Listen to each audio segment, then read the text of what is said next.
Bonjour à tous, mon nom est Hélène Brouillet. J'ai travaillé comme courtière de connaissances. J'ai eu le privilège de travailler aux côtés de Pascal Roberge et Louise Fournier au cours des dernières années. Je suis aujourd'hui psychologue et spécialiste en activité clinique au CIS de la Montérégie-Est et j'aurai le privilège d'animer ce premier webinaire diffusé par le réseau Calaxia.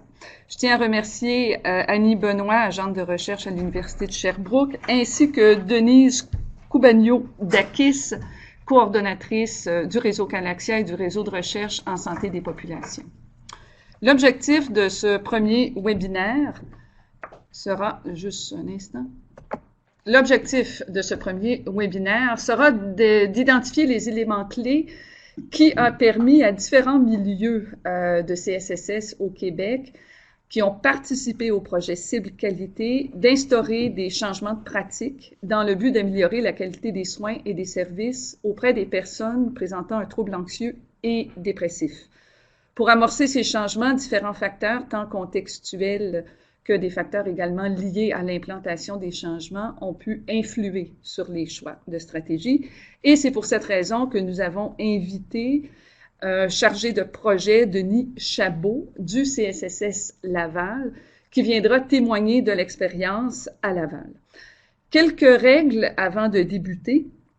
Notez que ce webinaire est enregistré et sera disponible sur la plateforme YouTube et diffusé via le réseau Calaxia. Donc, à la fin du webinaire, une information sera disponible et sur la page de Calaxia également pour avoir accès à ce webinaire. Vous pouvez également télécharger la présentation au bas de votre écran.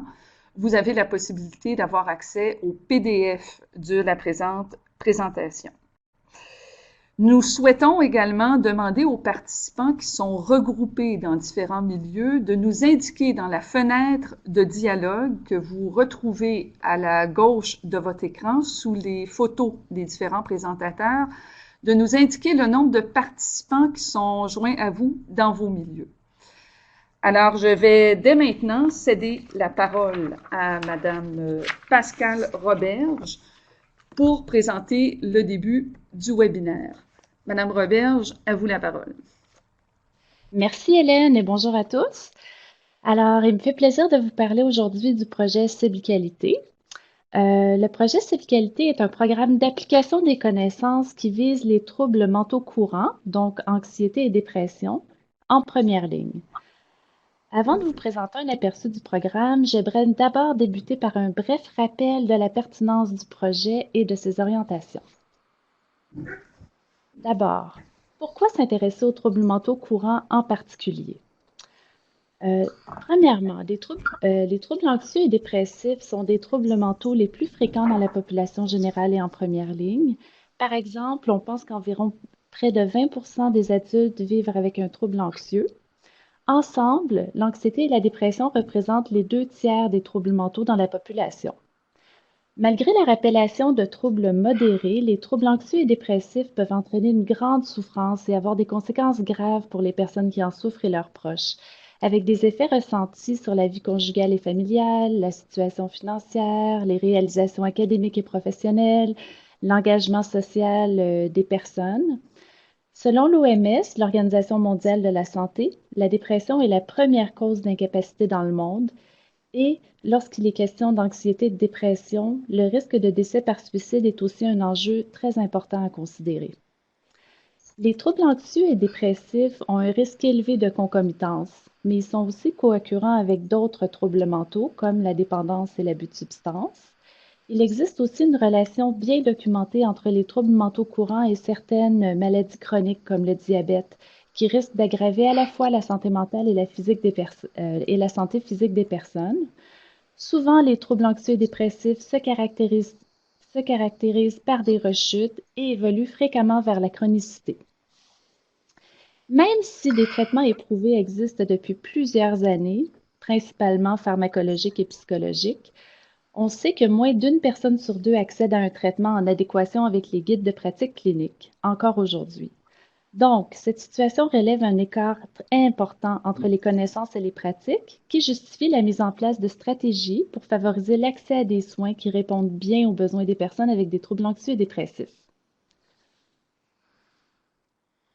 Pourquoi la première ligne? Eh bien, on sait que plus de 80% des personnes qui consultent pour des raisons de santé mentale s'adressent d'abord aux services de première ligne, principalement les médecins omnipraticiens. À cela s'ajoute aussi toute l'utilisation de services de santé non spécifiques pour des symptômes somatiques reliés aux troubles mentaux tels que l'insomnie, la fatigue, les douleurs thoraciques et autres. Au Québec, les services de première ligne sont au centre de l'offre de soins et services pour les personnes qui présentent des troubles mentaux. Pensons par exemple aux médecins de famille, aux équipes de santé mentale et d'autres partenaires du réseau local de services. On sait que différents types d'habiletés et de connaissances sont essentiels en première ligne pour évaluer, diagnostiquer, traiter, soutenir et référer les personnes avec des troubles mentaux courants. La collaboration est donc un élément incontournable pour y arriver, tant entre les professionnels des équipes qu'à l'intérieur du réseau local de services. Il est bien démontré que l'intégration des services de santé mentale en première ligne est la meilleure approche pour combler l'écart entre les besoins de soins et les traitements offerts à la population, et c'est d'ailleurs un mouvement préconisé par l'Organisation mondiale de la santé. C'est donc avec cette perspective de troubles mentaux courants et première ligne que notre équipe a développé le projet Cible Qualité. Dans le développement du projet, notre équipe a cherché à savoir comment on pouvait contribuer à l'amélioration de la qualité des soins et services pour les personnes avec des troubles mentaux courants, ce qui a été réalisé d'abord à partir des données probantes, tant des données probantes cliniques sur le plan des pratiques cliniques que de l'organisation des services, mais aussi en tenant compte de la réalité de l'organisation des services de première ligne en santé mentale au Québec et aussi du contexte particulier de chaque équipe de santé mentale. C'est ce qui nous a amené à développer une approche d'application des connaissances qui a pris forme d'un programme structuré par module qui cible les principaux acteurs des services de première ligne en santé mentale adulte. Le projet Cible Qualité soutient donc une démarche qui allie les données probantes, les expériences prometteuses, le contexte des milieux qui s'inscrivent dans la démarche et aussi la perspective des patients. Donc, le projet s'est réalisé en deux phases. On a eu d'abord le projet Cible Qualité 1 de 2008 à 2010, puis le projet Cible Qualité 2 de 2011 et qui s'est terminé en 2015 et qui ont des petites différences l'un avec l'autre dont je vous parlerai tout à l'heure. L'objectif principal de notre démarche vise le soutien à l'amélioration de la qualité des soins. Mais qu'est-ce qu'on entend par qualité? À la base, notre but est de s'assurer que les personnes qui souffrent d'un trouble anxieux ou dépressif obtiennent les soins dont ils ont besoin. Donc, des soins efficaces qui améliorent l'état de santé et le bien-être par des approches qui s'appuient sur les connaissances actuelles dans une perspective de rétablissement clinique et personnel, mais aussi d'une culture de mesure et d'évaluation pour atteindre nos buts. Des soins efficients qui optimisent l'utilisation des ressources humaines, matérielles et financières, des soins accessibles en temps opportun, des soins équitables dont la qualité ne varie pas en fonction des caractéristiques personnelles des patients. Pensons par exemple à l'exemple de l'accès à la psychothérapie.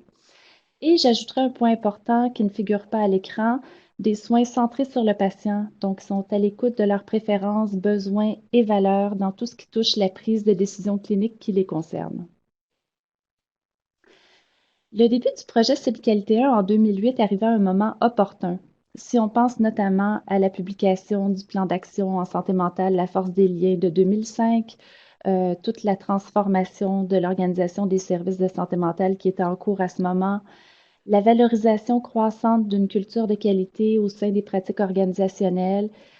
Par la suite, la publication relative à l'organisation des soins et services de la clientèle adulte par les équipes de santé mentale de première ligne. On a vu aussi les normes d'agrément Canada en matière de santé mentale, graduellement la création du rôle de médecin spécialiste répondant, la mise en place des guichets d'accès en santé mentale et de manière plus générale, une volonté de mettre en place des soins en collaboration en matière de santé mentale. Plusieurs années plus tard, on se retrouve encore dans un contexte où la volonté d'améliorer les services de santé mentale se poursuit, notamment avec la parution du nouveau plan d'action en santé mentale, dans lequel l'objectif d'optimiser les soins de santé mentale qui s'appuient sur des pratiques évaluatives et des données probantes se retrouve toujours, notamment avec l'appui du Centre national d'excellence en santé mentale. Alors, dans ce contexte de transformation, nous avons réalisé deux projets consécutifs, Cible Qualité 1 et 2, dans les deux cas, le projet se déroulait en trois phases. D'abord, une phase d'appropriation des connaissances auprès de comités de travail locaux interdisciplinaires dans les équipes de santé mentale adulte qui participaient au projet. Ces équipes étaient dirigées par un répondant local et menées par Hélène Brouillet, courtière de connaissances. Par la suite, les équipes élaboraient un plan d'action local soutenu par la courtière de connaissances et on se retrouvait ensuite avec une phase d'implantation dans laquelle on accompagnait à partir de suivis réguliers les équipes qui mettaient en place les changements. Dans Cible Qualité 2, nous avons poursuivi notre collaboration avec les équipes de santé mentale, mais avec l'ajout d'une collaboration avec des cliniques médicales partenaires, qu'il s'agisse de groupes de médecine de famille, de cliniques réseau ou autres. L'équipe a décidé d'intégrer des cliniques médicales au projet Cible Qualité suite au constat de l'absence de médecins omnipraticiens dans les équipes de santé mentale avec lesquelles on collaborait, souvent une certaine méconnaissance par la première ligne médicale des services offerts en C3S, en santé mentale, certaines difficultés d'accès, notamment au niveau des guichets d'accès en santé mentale, et le travail en silo de part et d'autre. On y voyait une opportunité de développer des pratiques collaboratives favorables à une offre de services plus diversifiée de part et d'autre. À ce jour, 10 équipes de santé mentale de C3S ont participé au projet Cible Qualité 1 et Cible Qualité 2, dont 2 équipes qui ont réalisé les 2 phases. Les comités de travail locaux ont impliqué plus de 120 participants, qu'il s'agisse de cliniciens, de gestionnaires, de décideurs, médecins de famille, psychiatres, partenaires communautaires. La démarche de courtage de connaissances, à partir de 6 à 8 rencontres de travail et soutien continu avec les comités locaux, a permis aux équipes et aux cliniques de mettre en place diverses stratégies organisationnelles et cliniques choisies par leur milieu et adaptées à leur contexte local. L'ensemble du programme d'application des connaissances de Cible Qualité s'appuie sur les 6 composantes du modèle de gestion des maladies chroniques de Wagner. Pour chaque composante du modèle, l'équipe a réalisé un travail de revue de littérature pour identifier les éléments pertinents pour l'anxiété et la dépression en particulier. On sait que tous les troubles anxieux et dépressifs n'évoluent pas vers la chronicité, mais on retrouvait tout de même dans ce modèle 6 composantes distinctes et modifiables des soins de santé qui semblaient pertinentes aux troubles mentaux courants. Vous voyez qu'à la base du modèle, que je n'expliquerai pas en détail, on retrouve le patient et son équipe de soins. Donc, à la base, des interactions productives entre patient et équipe de soins pour obtenir des résultats cliniques. Ensuite, on retrouve l'importance du système de santé, donc développer toute une culture, une organisation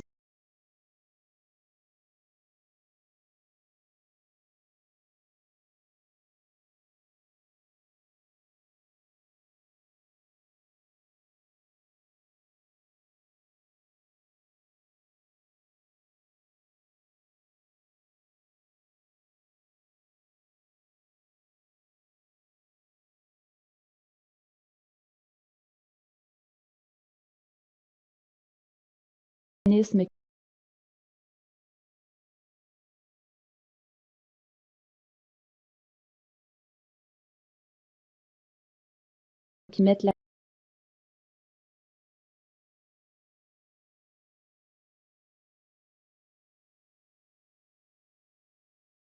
l'accent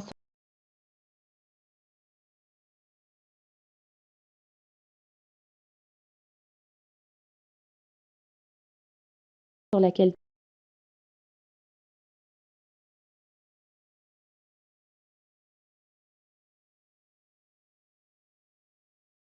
des soins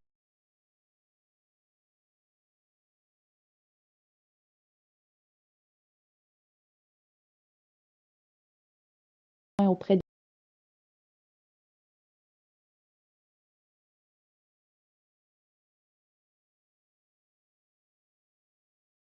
des patients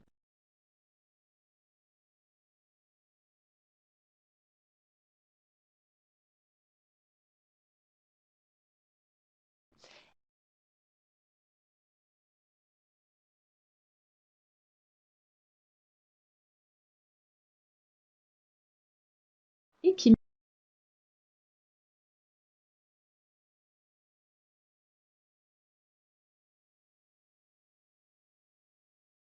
met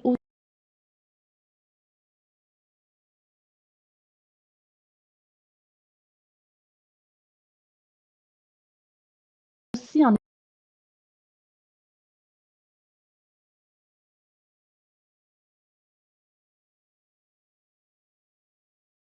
évidence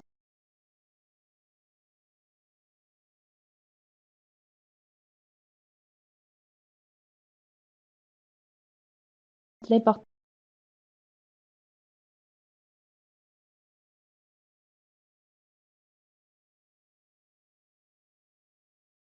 de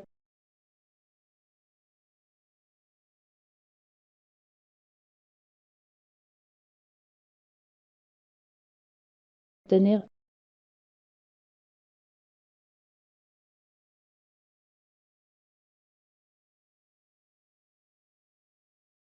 l'importance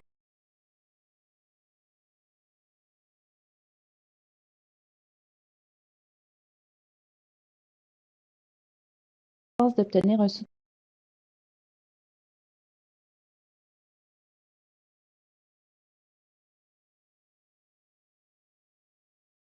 de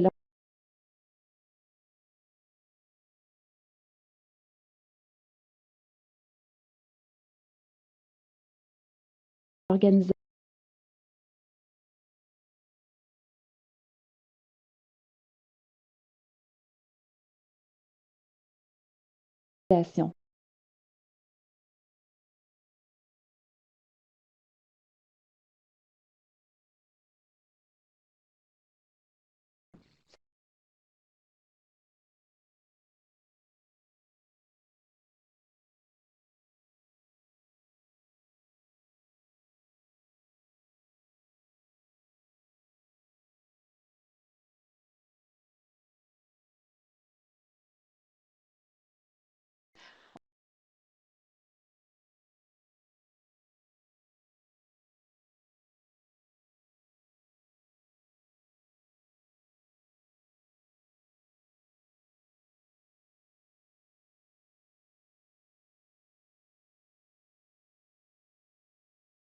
On retrouve aussi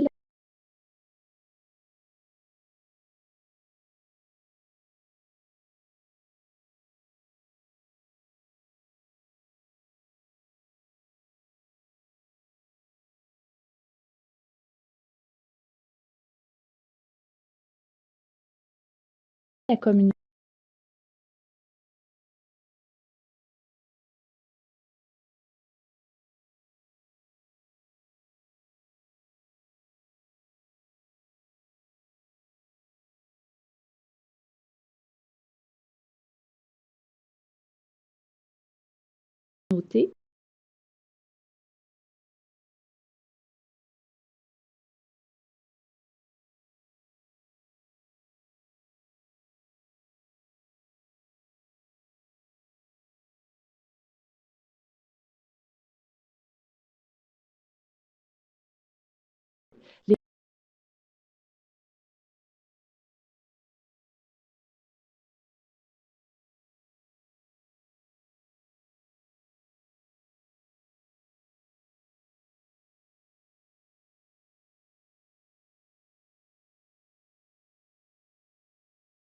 des ressources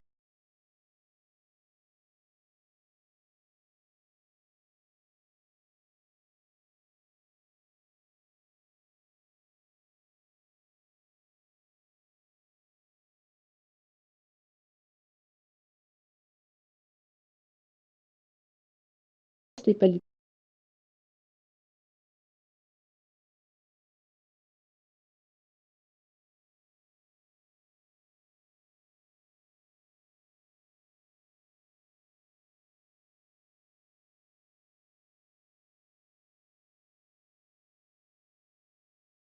de La les Louise ressources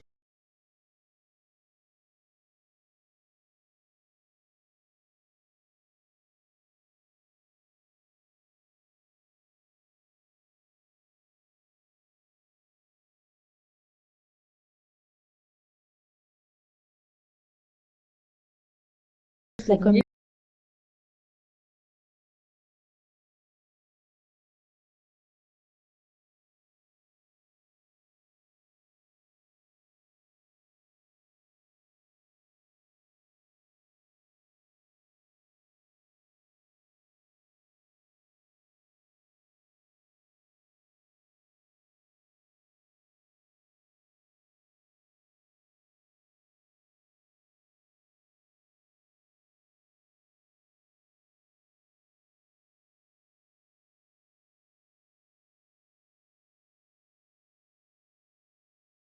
Hélène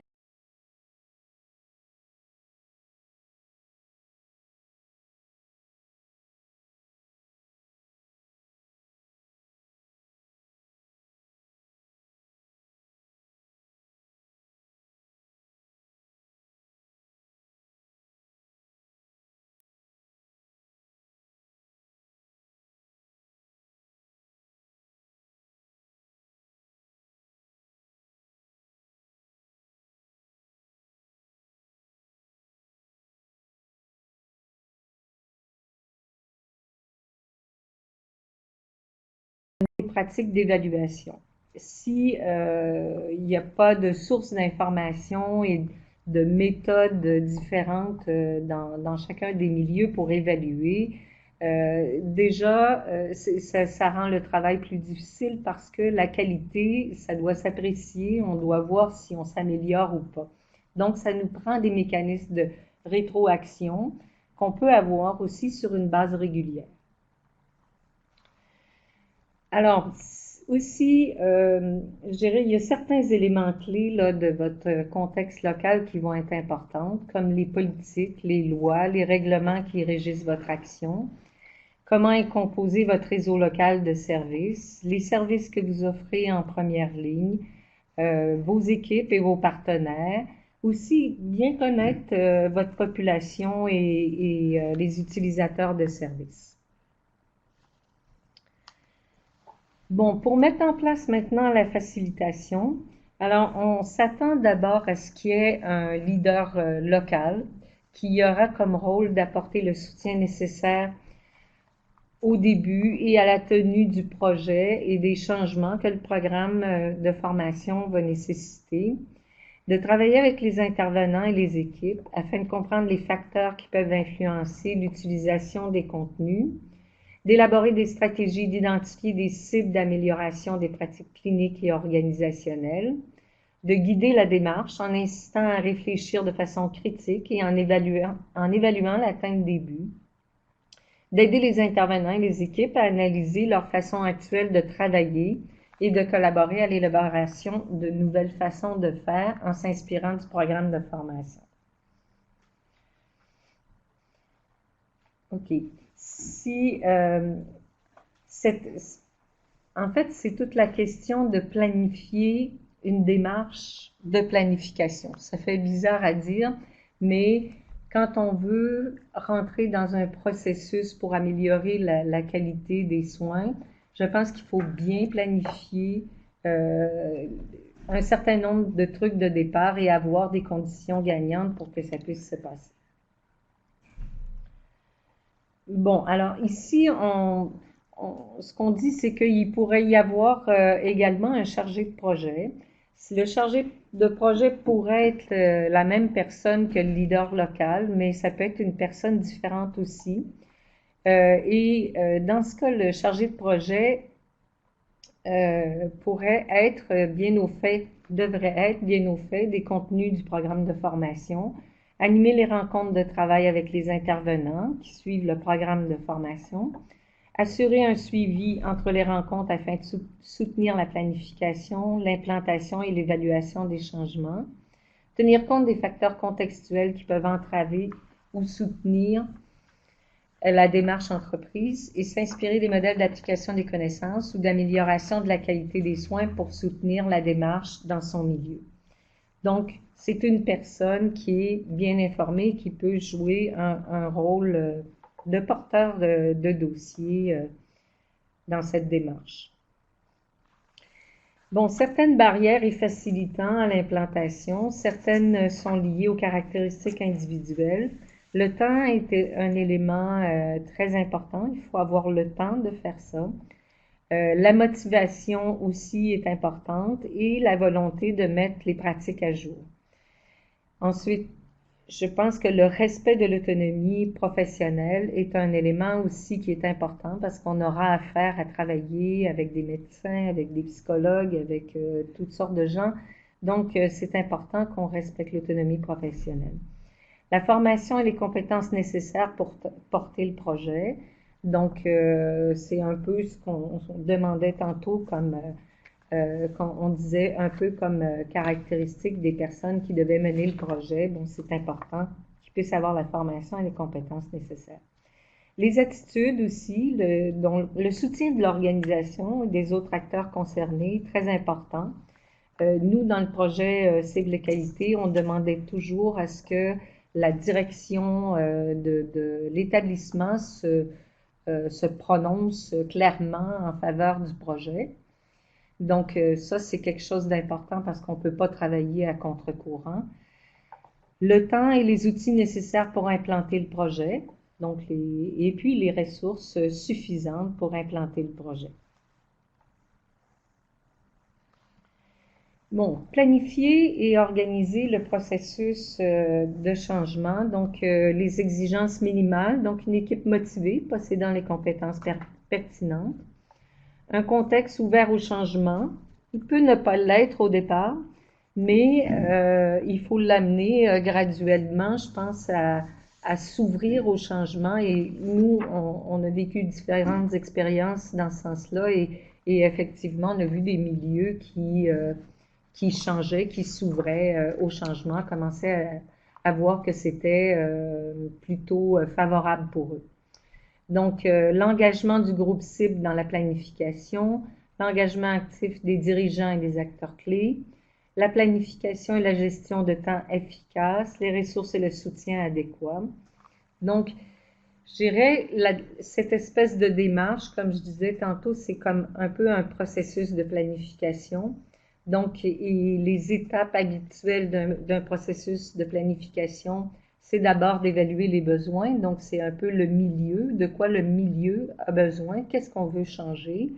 D'examiner les interventions disponibles, ça c'est un peu tout ce qui existe comme données probantes et puis qu'on pourrait vouloir mettre en œuvre. Après ça, il faut prioriser. On ne va pas nécessairement faire toutes les choses qui sont disponibles sur le marché, mais plutôt il va falloir en choisir en fonction justement de notre contexte. Ensuite, il y aura la période, et la priorisation, c'est aussi ce qu'on appelle, nous, le plan d'action. Quel va être notre plan d'action pour la prochaine année, par exemple. Ensuite, il y a une phase d'implantation et à la fin, c'est toujours nécessaire d'évaluer. Alors, c'est un processus de planification qui est classique, qui n'est pas particulier au projet Cible Qualité, mais qui fonctionne. Donc, quelques résultats des projets CQ1 et CQ2.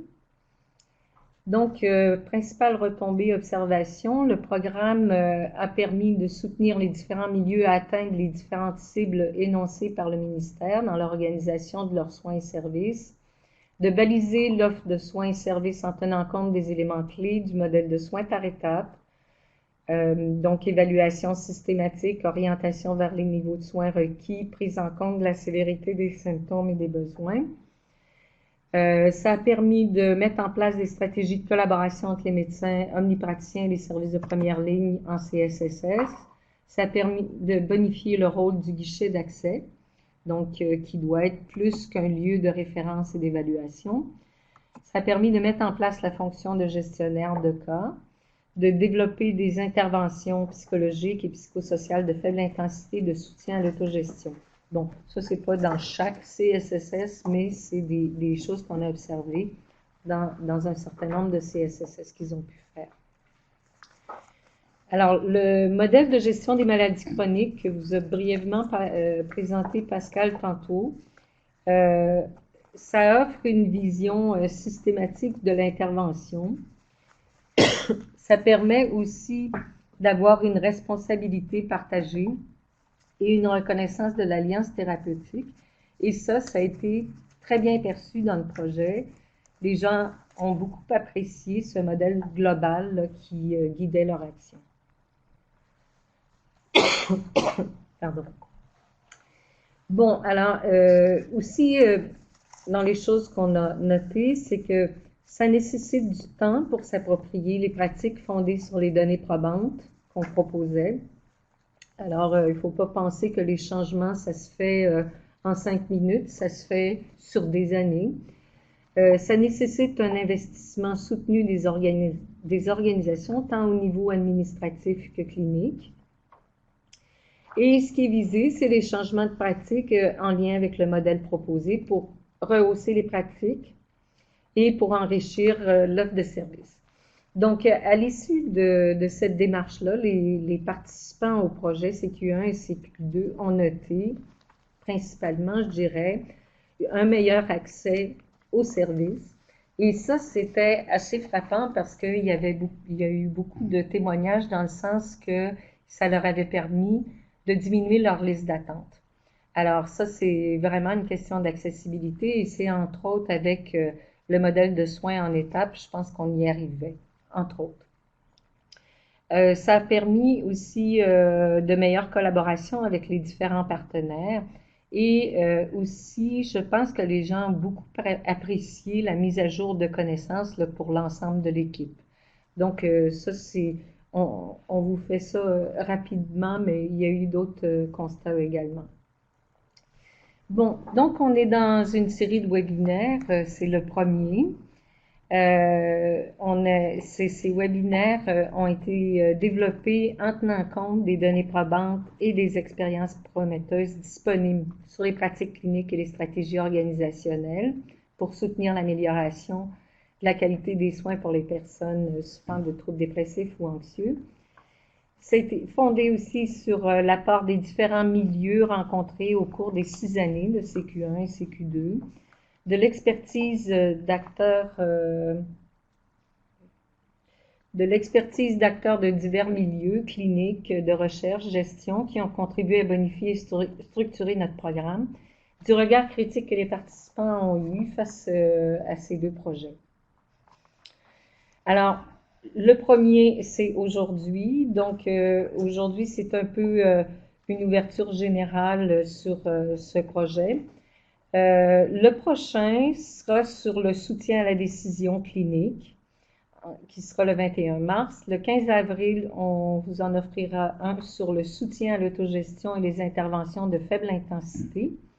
Et le 30 mai, ce sera les interventions psychologiques de haute intensité, toujours pour les personnes là, qui souffrent de troubles dépressifs ou anxieux. Alors, juste en terminant pour ma partie, je voudrais juste vous dire qu'on était une grande équipe de recherche dans ces projets. Et donc, vous avez la liste, là, je nommerai pas les personnes, avec une courtière de connaissances qui est bien connue, et des agentes de recherche. Aussi, on avait des partenaires qu'on aimerait remercier, entre autres les partenaires financiers qui étaient les IRSC, le FRQS et Bell Canada. On avait aussi d'autres partenaires comme l'INSPQ, le CRCHUM, le ministère de la Santé et des Services sociaux, le comité d'experts du projet Jalon et Revive était aussi un de nos partenaires. Et vous avez à droite la liste des organisations qui ont participé au projet CQ1 et CQ2. Nous allons maintenant céder la parole à Denis Chabot. Donc, Pascal Roberge et Louise Fournier vous ont expliqué en gros la démarche de cible qualité. On a le privilège d'avoir une personne qui a piloté ce projet-là durant quelques années au CSSS Laval. Notez que je suis très consciente d'utiliser l'acronyme CSSS en sachant très bien que ça n'existe plus. Mais à l'époque, c'est avec des CSSS que nous avons travaillé et n'empêche que la démarche visait des équipes de santé mentale de première ligne. Donc, Denis Chabot, je vais vous céder la parole et j'aimerais vous entendre sur comment vous avez été en mesure de piloter ce projet-là au sein d'un CSSS qui dessert quand même une très grande population. Quelle a été votre stratégie de facilitation? Comment vous êtes parvenu à mobiliser le milieu?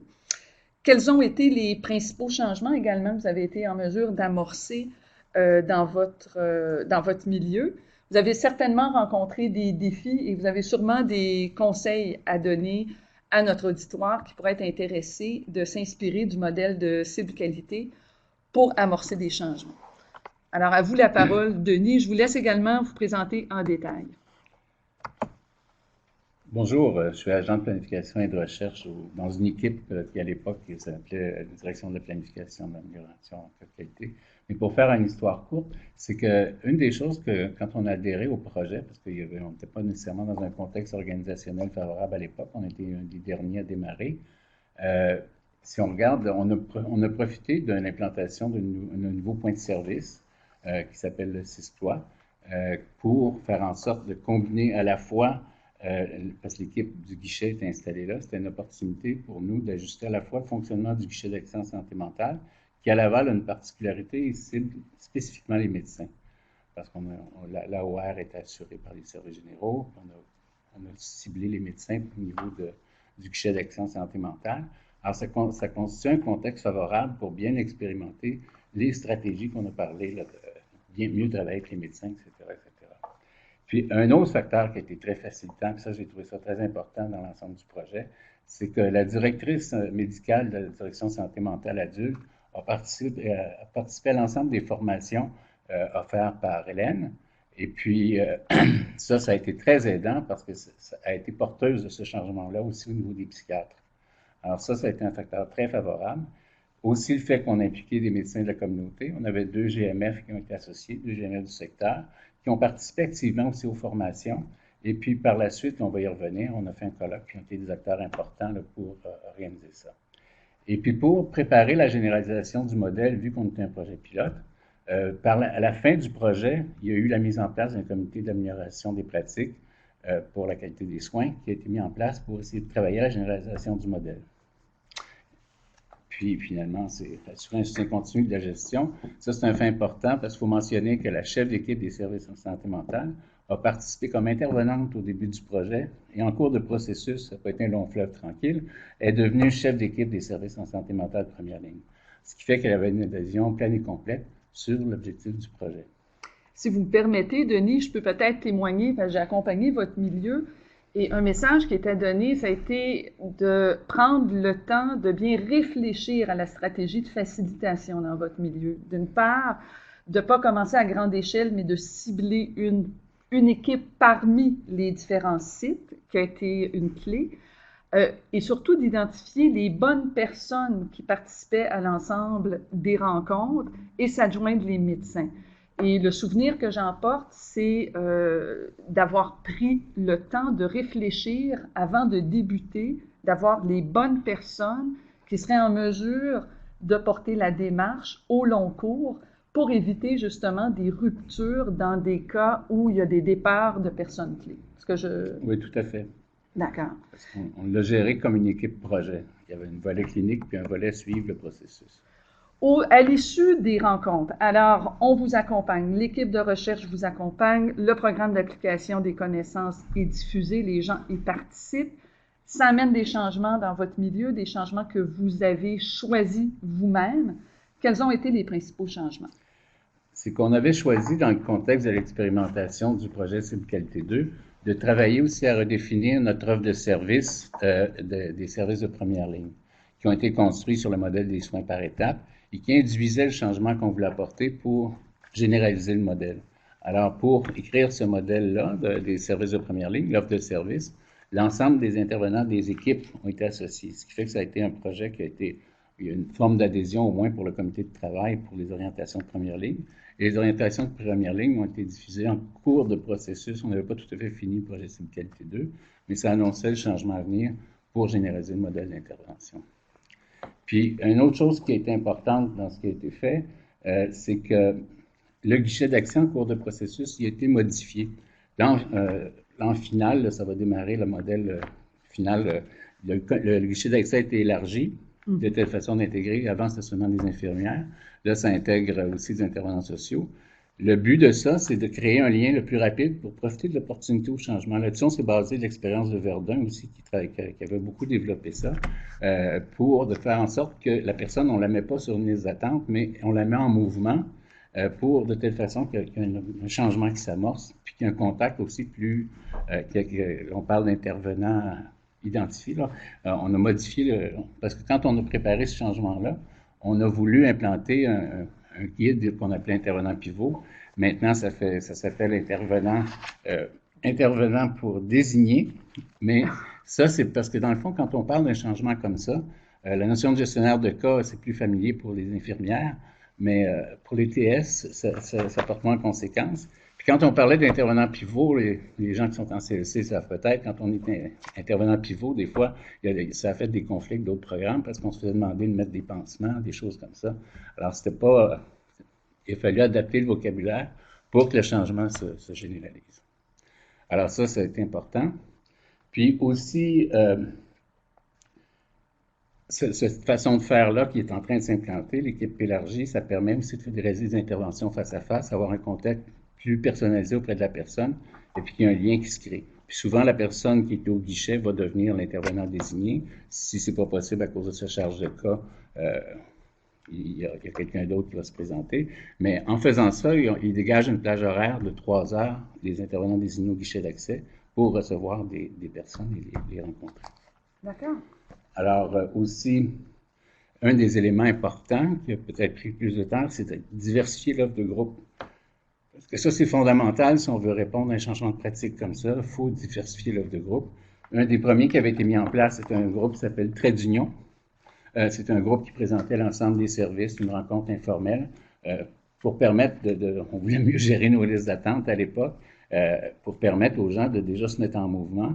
Ça présentait l'ensemble d'offres de services. Des fois, il pouvait y avoir des références aussi, que les gens pouvaient voir qu'il y avait d'autres services dans les groupes communautaires pour faire appel, etc., etc. Maintenant, bon, il y a un programme de retour au travail qui s'est ajouté l'an dernier. Hygiène au sommeil, les TDAH adultes qui vont commencer bientôt. Couleur des émotions, ça c'est la gestion des émotions, qui est en 4 ateliers de groupe. Puis un programme de troubles de personnalité là, qui a été développé, qui combine l'intervention individuelle et l'intervention de groupe. Ça, cet élément-là, c'est fondamental parce que c'est à travers ça qu'on peut réaliser le changement de pratique. Parce qu'en cours de processus, quand on parle d'intervenant désigné, il peut voir que la personne bénéficierait du groupe et la référer au groupe ou sinon un groupe communautaire. Alors ça, c'est un changement de pratique important dans la culture qui est en train de se faire. Mais quand je vous parle d'intervenant désigné, c'est après beaucoup de travail du comité d'amélioration des pratiques. Ils ont finalisé le guide qui va être opérationnel seulement en mars. Mais c'est quelque chose qu'on a eu beaucoup de difficultés à produire. Mais en même temps, c'est plus riche qu'en termes de pratique, là, je pense, qu'il est en train de se développer. Alors, c'est un élément important du processus d'amélioration continue des pratiques. Alors, ce que je retiens, c'est une diversification de l'offre de services, de l'ensemble des services de la première ligne. Également, ce que j'observe, c'est que vous êtes appuyé sur certains des mêmes modèles pour revoir l'offre de services des programmes de troubles de la personnalité qui étaient à la base pas une population visée par le programme Cible Qualité, mais la démarche vous a permis également d'aller vers d'autres cibles. Vous avez sûrement rencontré des défis tout au long de cette démarche-là. Quels sont-ils et pour peut-être inspirer des gens? Bien, un des défis, c'est de garder la cohérence. Comme on disait tout à l'heure, il a fallu faire un plan d'action, mais pour garder le cap de ce plan d'action-là, on a fonctionné en équipe projet dans le sens que l'équipe du projet pilote se rencontrait aux 2 semaines ou au besoin pour ajuster nos outils puis faire évoluer le modèle, s'ajuster par rapport au guichet d'accès, toutes ces choses-là. On avait un espace de discussion pour ajuster les processus. Ça a été très important pour gérer ce changement-là puis bien expérimenter le modèle. Puis par ailleurs, évidemment, les rencontres de discussion de cas, c'est fondamental parce que là, on avait un psychiatre répondant. À Laval, on a la chance d'avoir des psychiatres répondants qui vont dans les équipes première ligne. D'ailleurs, on a profité de ce projet-là pour... normalement, à Laval, il y avait SOS avec Pavillon Hébert-Prévost. Maintenant, les répondants, c'est seulement ceux de système de la santé qui sont normalement à l'Est. Okay. Mais ça a été un facteur favorable parce que ça a amené aussi une cohésion au niveau des psychiatres sur mieux comprendre ce qui se faisait dans ces équipes-là. Puis, préparer le transfert au niveau des autres équipes. On a eu la chance d'avoir Hélène Brouillette à la fin du projet qui est venue faire une formation à l'ensemble des intervenants. Ça a aidé à marquer le passage vers un autre modèle. Le comité d'amélioration des pratiques dont je vous ai parlé tantôt a commencé à bonifier un document qu'on avait commencé là, pour identifier l'intervenant désigné puis tout ce cadre de référence-là. Ben, ça, c'est important parce que ça assit bien le changement de pratique là, qui est souhaité par le projet.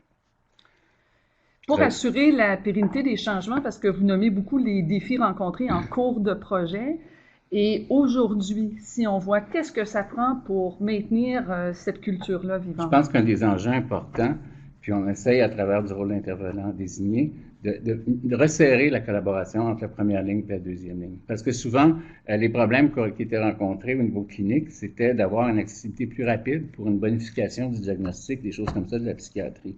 Fait que quand on est dans des processus rigides, ça alourdit l'affaire, puis c'est pas positif. Fait qu'un des défis importants pour la pérennité, c'est de réussir cet arrimage-là plus fluide avec la deuxième ligne. Okay. Puis une des choses qui était facilitant aussi j'en ai parlé un petit peu tantôt, c'était dans notre plan d'action, c'est de faire un colloque avec l'ensemble des médecins. Le premier a porté sur le traitement de la dépression et des troubles anxieux. Le deuxième, le retour au travail.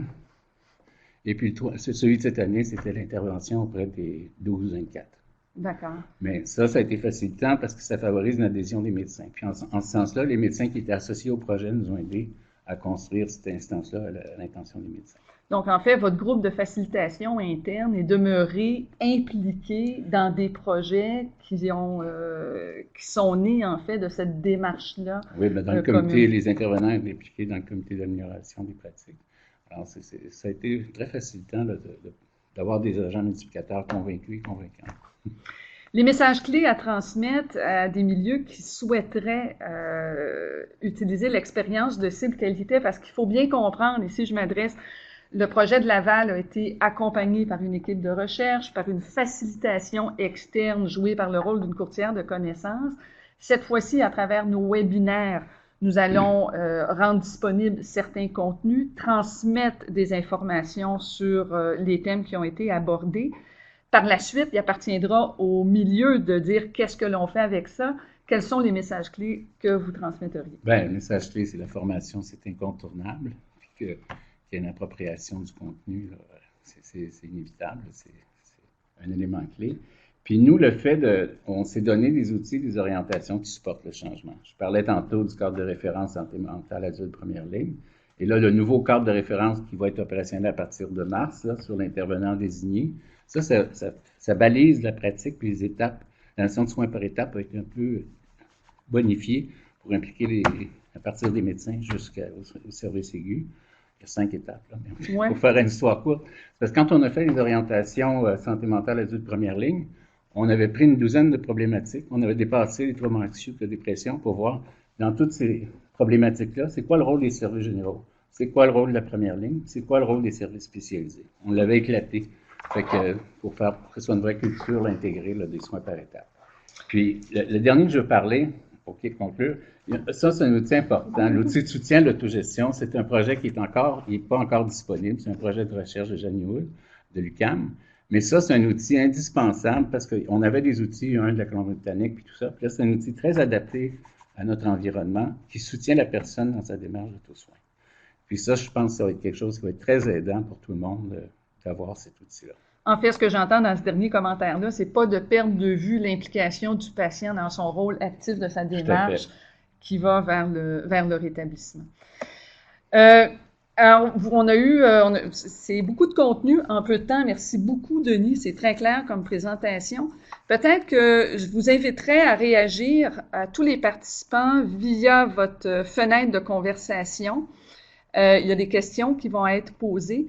Peut-être le temps que vous inscrivez vos questions, je vais vérifier est-ce que Pascal Roberge, vous auriez un commentaire, une question à poser à Monsieur Denis Chabot suite à sa présentation. Je vous cède le micro, simplement m'aviser.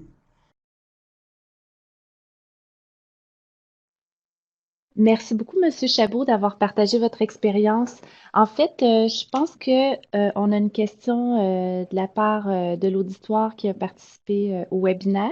Donc, je laisserai peut-être Monsieur Chabot répondre à cette question-là. Donc, à part les médecins, quels sont les acteurs des équipes de première ligne de vos services? Les rôles de chacun sont-ils bien définis? Je crois que c'est une question spécifique pour Laval. OK.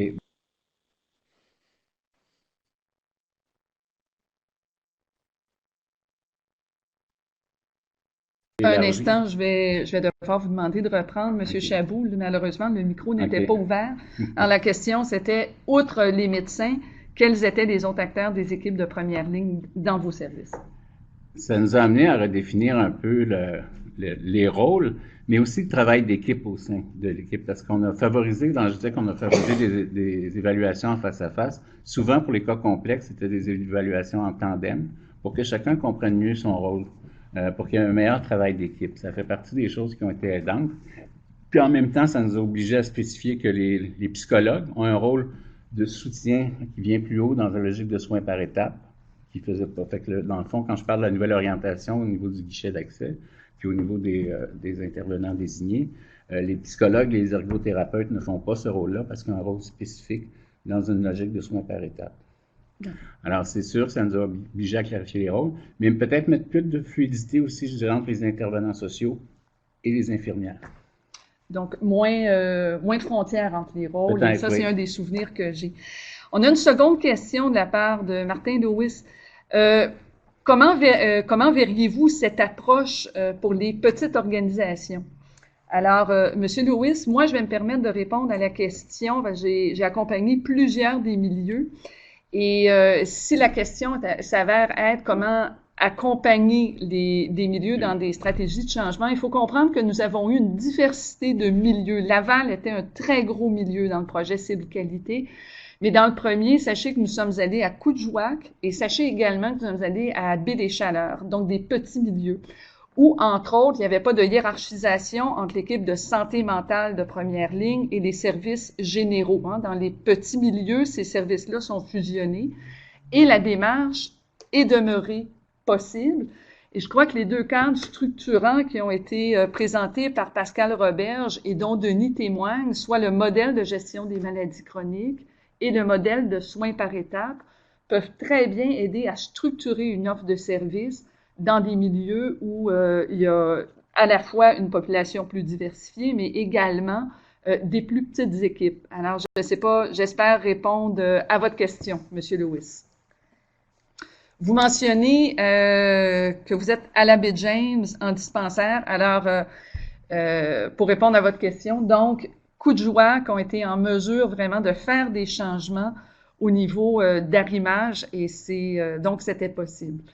On a une autre question de la part de Geneviève Bernard. Peut-on avoir accès aux documents qui balisent les rôles des services généraux versus en santé mentale?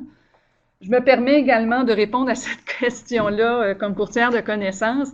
Ces balises-là, elles sont issues du ministère. En aucun temps, le projet Cible Qualité et les contenus proposés avaient comme objectif de présenter ce que le ministère demande aux établissements. Par contre, on inspirait les gens et on demandait aux gens d'en tenir compte.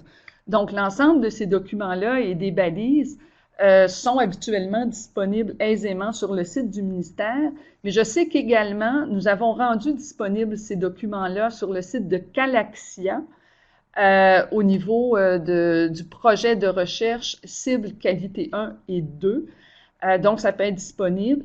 Et je vous invite aussi peut-être à écrire à nos agentes de recherche, soit Mme Benoît ou à Denise, et on pourra vous acheminer ces documents-là.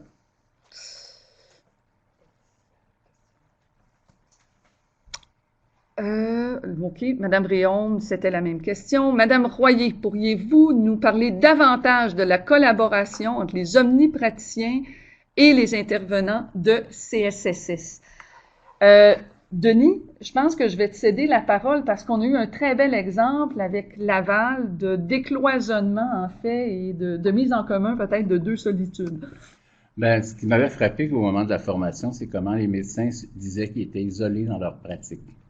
Ça a été frappant. Pour moi, ça a été quelque chose qui m'a frappé. Puis, justement, on a insisté dans la mise en place du projet sur se donner des outils de rétroaction rapide auprès des médecins pour leur dire savoir que votre client est pris en charge, il y a une orientation qui est prise, il y a des choses qui se font, puis c'est amorcé. On a beaucoup insisté sur la rapidité de la rétroaction auprès du médecin, de telle façon qu'ils soient informés de ce qui se passe.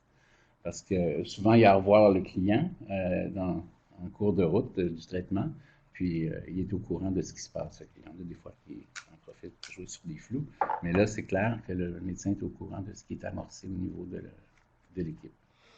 En fait, Madame Royer, peut-être l'ajout que je pourrais faire dans et c'est la particularité de cible qualité 1 à cible qualité 2, a été l'implication et l'exigence, en fait, que chacun des milieux devait impliquer une clinique médicale. Et comme Denis le nommait, il y avait vraiment une méconnaissance des services offerts en CSSS et tous les médecins rencontrés dans les 6 territoires de cible qualité 2 ont été d'une part très étonnés de la compétence en place dans les CLSC. Le rôle du guichet d'accès, mais surtout pour aider à la collaboration, ce qui a beaucoup, un des facteurs et un des leviers est la rétroaction lors des références et la co-intervention auprès de la clientèle, donc ne pas se limiter à référer un patient pour qu'il soit pris en charge par l'équipe de santé mentale, mais davantage dans une perspective de collaboration. Monsieur Lewis, avez-vous intégré des travailleurs de rue? Alors, je vous dirais, dans le projet, dans le modèle de gestion des maladies chroniques, il y a une composante qui s'appelle la communauté. Et on a proposé à plusieurs milieux de s'adjoindre des organismes communautaires. Je pense à Chicoutimi, entre autres, où à la table et lors de l'ensemble du projet au Saguenay, il y a eu des organismes communautaires qui sont venus à des moments particuliers, ce qui a permis d'élaborer des collaborations ou mieux comprendre aussi les partages des rôles. Quant aux travailleurs de rue, les milieux urbains où nous avons travaillé ne visent pas nécessairement la clientèle que rencontrent les travailleurs de rue, parce qu'on parlerait d'une clientèle davantage multiproblématique, avec beaucoup de concomitance, avec la toxicomanie que rencontrent ces clientèles-là. Donc, les travailleurs de rue sont invités davantage à faire appel aux services généraux des CLSC, mais de là, donc ça demeure la même porte d'entrée, et de là, cette clientèle-là pourra être orientée vers l'équipe de santé mentale aux besoins. C'est la réponse que je peux vous donner. Mais la question est pertinente en ce sens que lorsqu'on amorce une démarche de transfert de connaissances et de facilitation, ne pas oublier de travailler en réseau local de services, donc de s'adjoindre les partenaires de l'ensemble de la communauté et pas de garder ça au sein même du CIS. Je ne sais pas, Louise Fournier, si vous voulez ajouter un commentaire aux réponses que j'ai données jusqu'à maintenant. Non, je pense que c'était pas mal au courant du terrain, tu étais plus sur le terrain, donc mais effectivement, les travailleurs de rue, c'est comme un peu moins pertinent quand on parle de troubles anxieux, troubles dépressifs, mais si ça doit l'être, effectivement, l'élément communauté est vraiment la chose à considérer. Je vais prendre une dernière question parce que le temps file. Je peux prendre 2 questions. David Poirier, est-ce qu'à Laval, vous avez utilisé des guides d'auto-soins dans les groupes pour animer vos groupes d'autogestion? On suggérait le guide de la Colombie-Britannique qu'on a utilisé, là, j'oublie son nom, de troubles dépressifs et troubles anxieux. Mais j'ai pas encore vu l'outil de Janine Hull, mais j'ai l'impression que ça, c'est plus précis et plus facilitant pour supporter le travail de l'intervenant. Mais ça a fonctionné avec le guide de la Colombie-Britannique, qui est bien fait, qui est en ligne. Okay. Alors, la réponse que je dirais, sachez que notre 3e webinaire portera spécifiquement sur le soutien à l'autogestion des soins. Et pour ce qui est du projet de cible qualité 2, le guide que nous proposions et qui est facile à télécharger gratuitement est le guide sur la dépression. Donc, ça a été beaucoup utilisé et on a eu également un très bon partenariat avec l'organisme Revive qui a développé également vraiment plusieurs outils via leur programme J'avance sur l'autogestion des soins. Alors, s'il y a quelqu'un qui souhaite se risquer, je prendrai une dernière question pour ensuite conclure sur ce premier webinaire. Les équipes de santé mentale de première ligne œuvrent-elles auprès d'une clientèle santé mentale plus sévère? Oui, c'est certain qu'il y en a qui arrivent qui sont plus sévères. C'est de là que, quand tantôt j'insistais sur l'importance de resserrer les liens avec la 2e ligne, c'est que souvent le problème se pose au niveau de l'évaluation précise du diagnostic. Puis si c'est fluide entre la première ligne et la 2e ligne, c'est plus facile de prendre des cas plus sévères qui peuvent à la limite se désorganiser. C'est là un peu l'enjeu, je dirais, de l'évolution d'un modèle comme ça.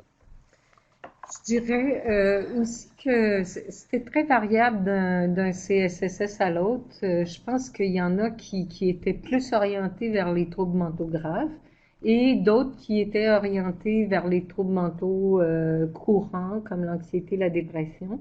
Et il y en a qui faisaient les deux.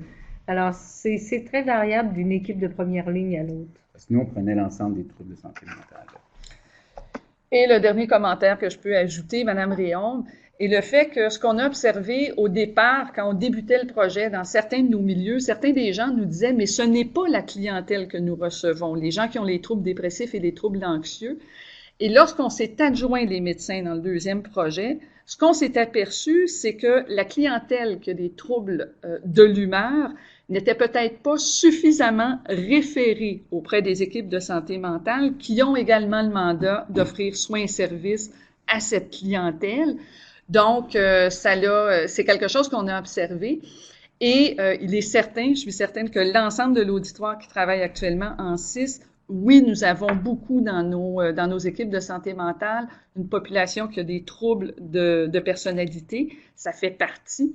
Mais vous avez vu du côté de Laval, ils se sont inspirés également de certains des principes d'accessibilité et d'implication du patient pour offrir les soins. Donc, je termine là-dessus. Je tiens à remercier l'ensemble de notre équipe de recherche. Monsieur Chabot, je vous remercie beaucoup, ainsi que vous représentez toute l'équipe de Laval. Sachez que le webinaire a été enregistré. Il y aura un lien qui sera disponible sur la plateforme de Calaxia pour pouvoir le réécouter. Également, vous allez recevoir, tous les participants, un courriel pour un formulaire d'évaluation du webinaire. Et je vous invite à bien prendre connaissance des webinaires qui s'en viennent au cours des prochains mois. Donc, le prochain portera sur le soutien à la décision clinique. On abordera les modèles de soins par étapes et les guides de pratique clinique. Nous aurons également le Centre national d'excellence comme invité. Le troisième webinaire portera sur le soutien à l'autogestion des soins.